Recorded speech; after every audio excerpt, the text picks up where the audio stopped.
Welcome back to the Quilty Little Christmas Quilt Along. Today is July 18th. We're going to work on our Quilt 2, Quilty Little Christmas, and our 4 square blocks. This is going to run through the end of August. We're going to complete all 4 projects for the gallery wall. I have all my fabrics prepped and my batting trimmed.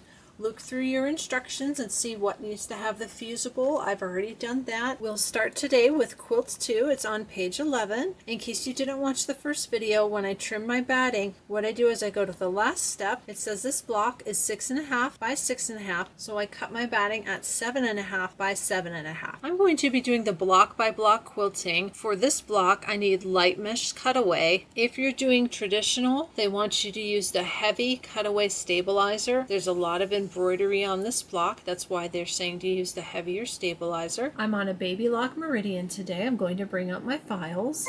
Now I'm using my own background quilting for this project. If you're following the instructions, the file you're looking for is KDQ 343 Christmas 14 6x6. That lets me know I need a 6x6 design. When you look at this block we're working on, you can see the only quilting that will be visible will be right here outside of that green stitching, because this center part has a piece of fabric. So we'll place our background fabric and we'll do our background quilting, and then another piece of fabric will go over it.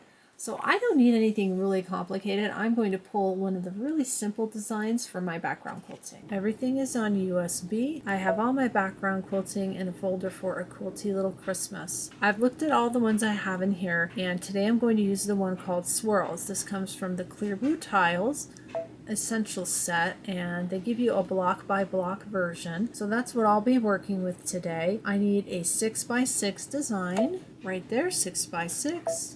I'm going to hit the set button on my machine and then the add button to add my file with the Quilt 2 block. Go back to my folder, Quilty Little Christmas, and here's my Quilt 2. I have to hit set, and now you can see the block overlaid on the background quilting. Anything that we're seeing through the embroidery here, we won't see at the end, because remember there's a piece of fabric that's going to lay down over this. So what we will see is just a little bit of quilting around on the outside. That looks good. I'm going to go with that design. I'm ready to go. I have a neutral thread on my machine. I'm going to stitch out my batting placement line. Take your batting, cover that placement line, and then stitch your batting tack down line. We've got a light colored background fabric. Double check, make sure there's nothing else on there.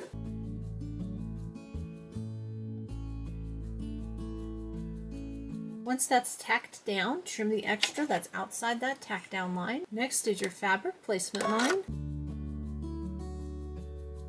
Take your background fabric, make sure you cover that placement line. Then we're going to do the fabric tack down line. Once the fabric tack down line is stitched, we are not trimming. We'll trim our block at the end. So you'll see me do the fabric tack down line, and then I'll do the background quilting. I'm going to switch my thread color right now. It says to use cream for the background quilting. I'll go ahead and put this on. Then I'll stitch the tack down, and then I'll move right into stitching the background quilting.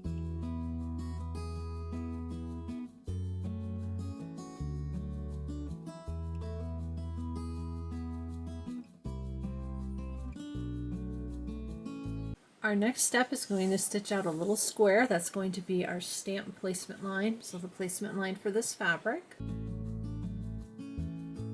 Once you've got your square stitched out, cover that up with your stamp fabric. Make sure you've got all your sides covered. You can tape that if you like. Once you've got that placed, you'll stitch your tack down line.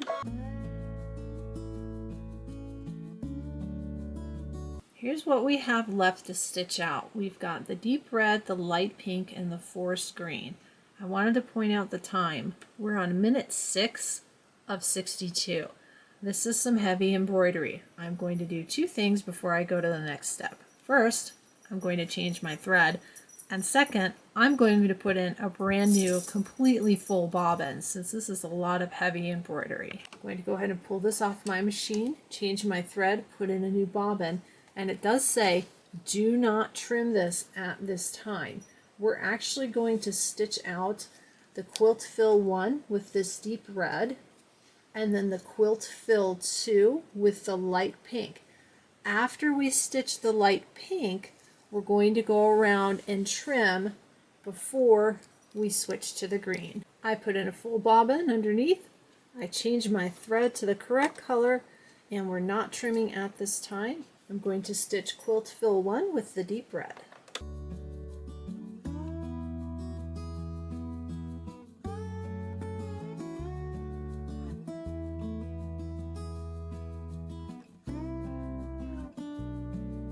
The red's all stitched out. You want to switch to your light pink next. While this is stitching out, since this is such a long stitch out, if you go ahead to page 14, we're going to be working on the 4 square blocks today. These have to be sewn together. You might as well sew those together. Follow the pictures. You do one this way, 1/4 inch seam. Sew them together on your sewing machine, get them pressed nice and flat, and then when we get to the 4 square block, all we're going to do is add some quilting. I've got my light pink thread. I'm going to stitch out quilt fill 2. After quilt fill 2, don't forget we're going to stop and trim the block before we do the green.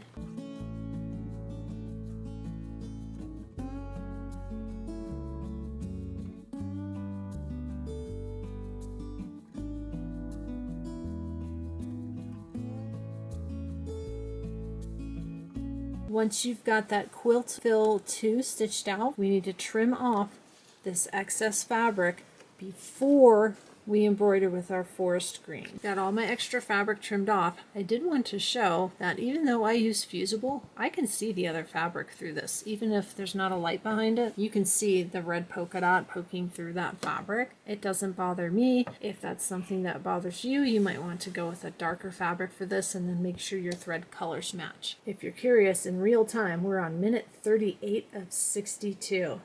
This is a great block to have going on in the background while you're doing some other things. I'm actually cutting some fabric for another project for the channel while this is going. Here we go.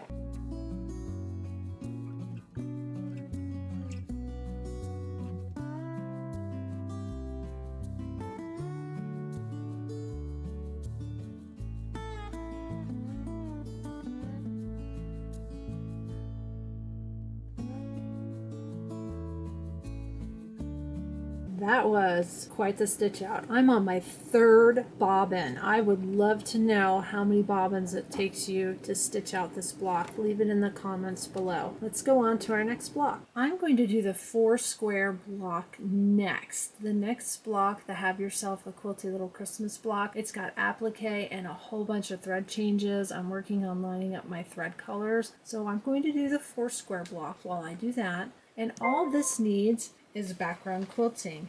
You have to sew your blocks together, which I did while that last block was stitching out because that took such a long time. I've got these ready. If you're following the instructions, you're looking for KDQ 344 Christmas 15 4x4.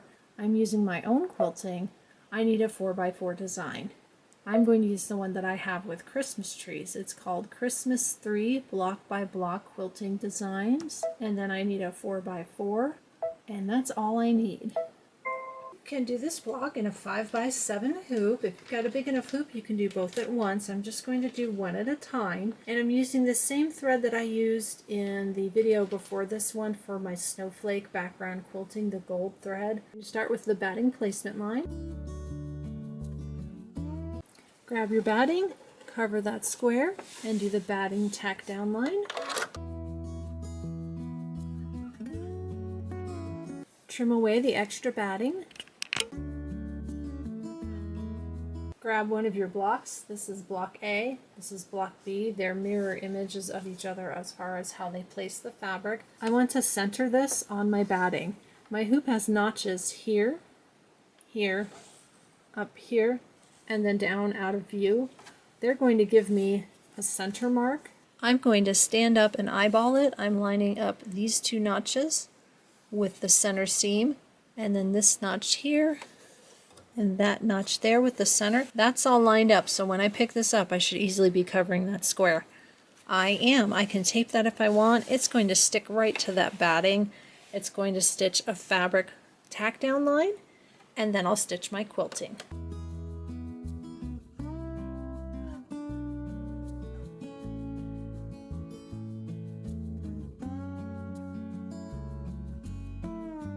That's it for this one. I need to do one more of these and then we'll go on to the Quilty Little Christmas quilt block. I've got all my little threads lined up for our next block. This is the Quilty Little Christmas block. I thought I'd show you my colors in case anyone is working with these threads. These are called sim thread. This is the color I'm using for cream. Here's my light pink. This is the dark green, I believe, but I also used this in the last block for the forest green. It's green. Red. It's the plain red. The color I'm using for deep red. And then this one I pulled, I think this is the one I intended to use for forest green. It looks like a Christmas tree, kind of. And then the regular pink. The one thing I've noticed as I've been making these blocks, the one I picked for light pink, it is a very, very light pink. Here's the regular pink and here's the light pink. It almost doesn't show up on the white. Going to the next set of quilts, I might pick a different color for light pink. I'm going to pull my background quilting. If you're following the quilting bundle in the book, KDQ 344 Christmas 15 6x8. I need to find a 6x8 design, and this one is front and center right up top in the middle of the quilt. And I think I want to use the winter design for this. This winter design comes from the clear blue tiles. I need to see if there is a 6x8. 6x8? That looks good. It's got some swirls and a couple of different kinds of snowflakes. I'm going to use this for my background quilting. Now I'm going to add my block. We need the Quilty Little Christmas block. There's two versions of this block depending on your hoop size. If you're limited to a 5x7 hoop, they split it into two parts, the top part and the part underneath. I've got a larger hoop. I went ahead and put my 8x12 on my machine, so I'm going to use this block that has it all together as one block. The instructions do talk about how to use the 5x7 pieces, so if you have a smaller hoop, you'll have to look at that, but I'm going to use this block today. And I can see the quilting in the background behind it. It looks a little messy, but behind this stamp, there's going to be a dark green fabric. The embroidery is pretty heavy, and I'm going to use the cream color, which is going to blend into the background fabric, so it won't interfere as much as what you see on the screen. Let's get this block started. The steps for this are the same as we've been doing. We do our batting placement, put down the batting, batting tack down, trim the batting, fabric placement, put your fabric down, fabric tack down, background quilting. I'm going to do all of that time lapse on the screen to music, and then I'll pick up when we start working on the block.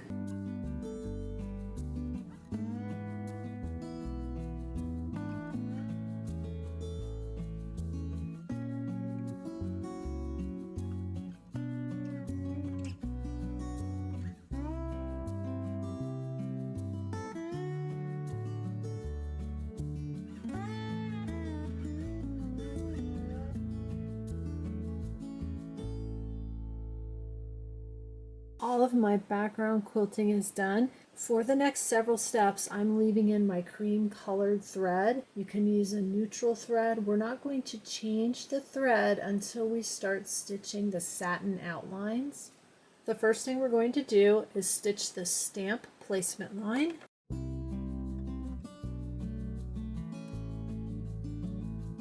You should have a little square there. You want to place your stamp fabric. This is the sort of light to medium green out of the selection that you've got. Make sure you cover that line, and I'm going to go ahead and tape it. It shows a piece of tape in the instructions, so I'm going to tape that to make sure it doesn't shift, and then we're going to stitch the tack down line. Trim away the fabric that's on the outside of that line. Take your piece of tape off. Once you've got that trimmed, we're going to stitch the pinwheel 1 placement line.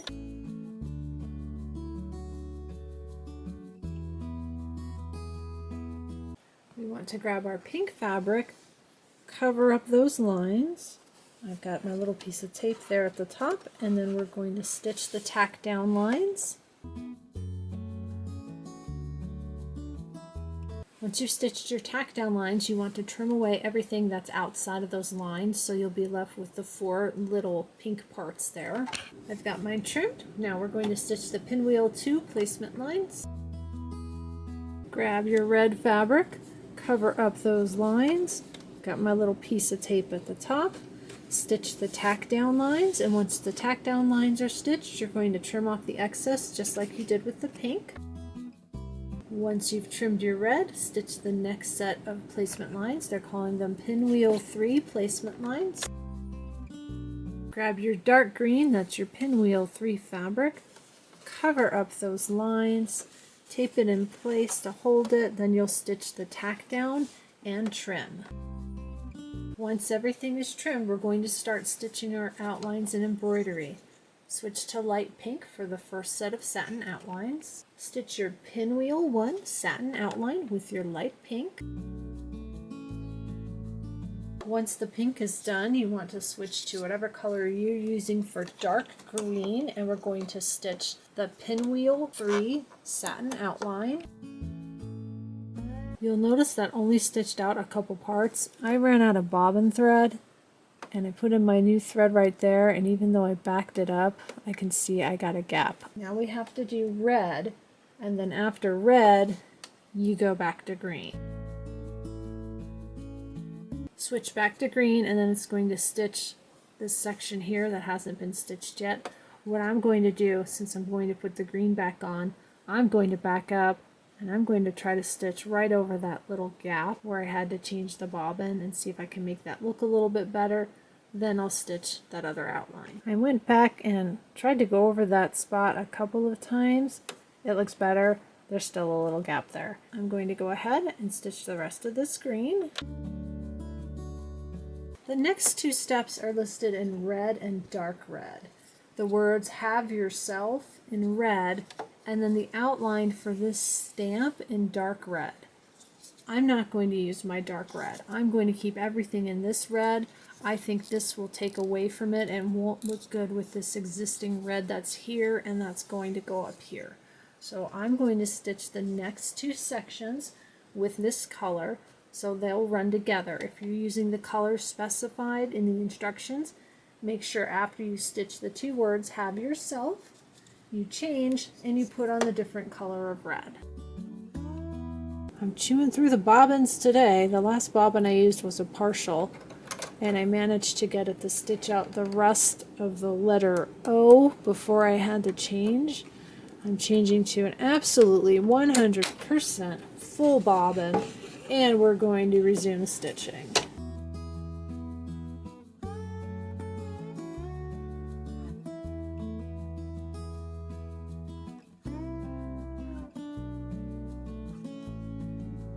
The red's all stitched out. The next is the inside satin outline with the green. Rather than try and figure out the color name, since I've pulled my own threads, I happen to pull this thread. This matches really well. The greens that I have are this color, this color. This is this darker color. I think that'll end up being actually too dark, and this is way too dark. I'm going to use this color for my inside stamp satin outline. Here's the color number for that green. Here's how that turned out. I think that was definitely the right call for the green on this block. This would have really stood out a little too much. Now I need to pick a green for the leaf and the words here up top. Rather than change and add the forest green and then have 3 greens going on, I'm going to go with this green. That's the green that I used right here. I'm going to switch to that color thread and stitch out the arc of leaves across the top and the words "A Quilty Little Christmas."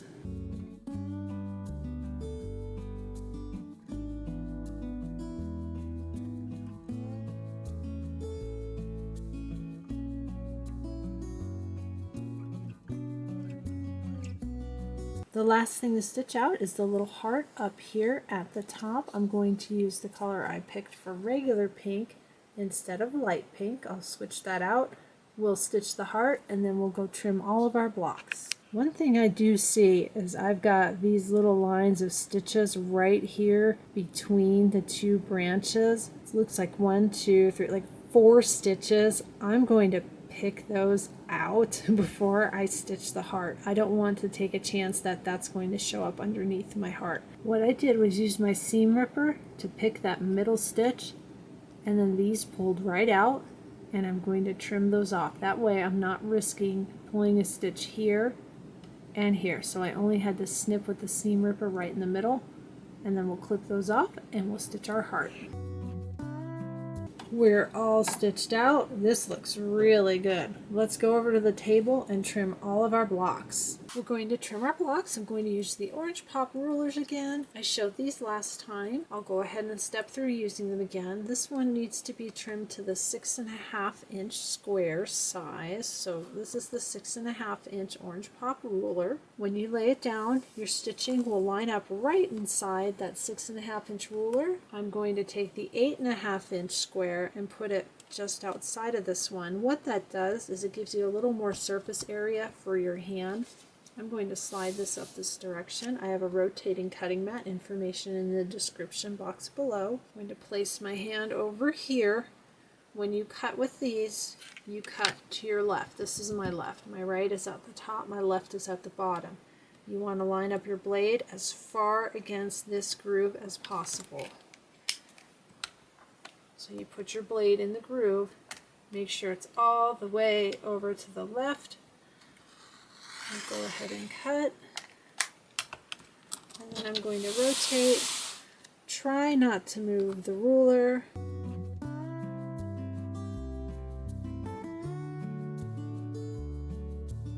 Here's my quilt block. Let's do our 4 square block next, since we did those second as I was filming.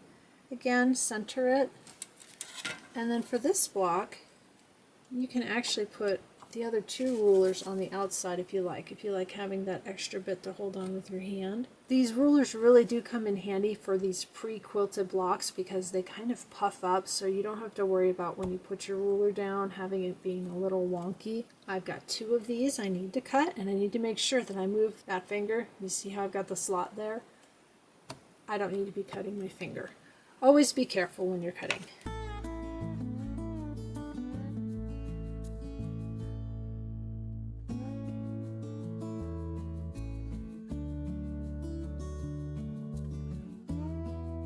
Orange pop rulers also come in a rectangle set. All the information for these rulers is linked below. This is a 6.5 by 8.5, and then you can overlay the largest ruler. There's also a smaller one that goes inside, but we need this 6.5 by 8.5. I'm going to be extra careful with this one. I've got pretty much white thread on white fabric.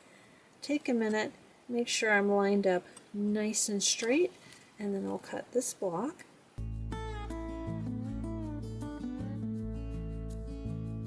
Here's a look at our blocks from this week. We did 4 blocks, 2 of them which were bobbin busters. I'm not so sure that I've ever gone through so many bobbins in one embroidery session. That was nuts. I hope yours have all come out beautifully. Let's look at where we are in the quilt along and what we'll be doing next week. I'll be back next week. We're going to do 2 filler blocks, our borders, and the finishing for this first project. This is the project we're currently working on. So next week we're going to have the filler blocks. There's 1, 2 of those. And then we're going to quilt these borders. If you've never done the border quilting in the embroidery machine, we'll do that together. Then we'll put on our backing and our binding, and we'll have our first of the 4 projects complete. Thank you for joining me for the Quilty Little Christmas Quilt Along.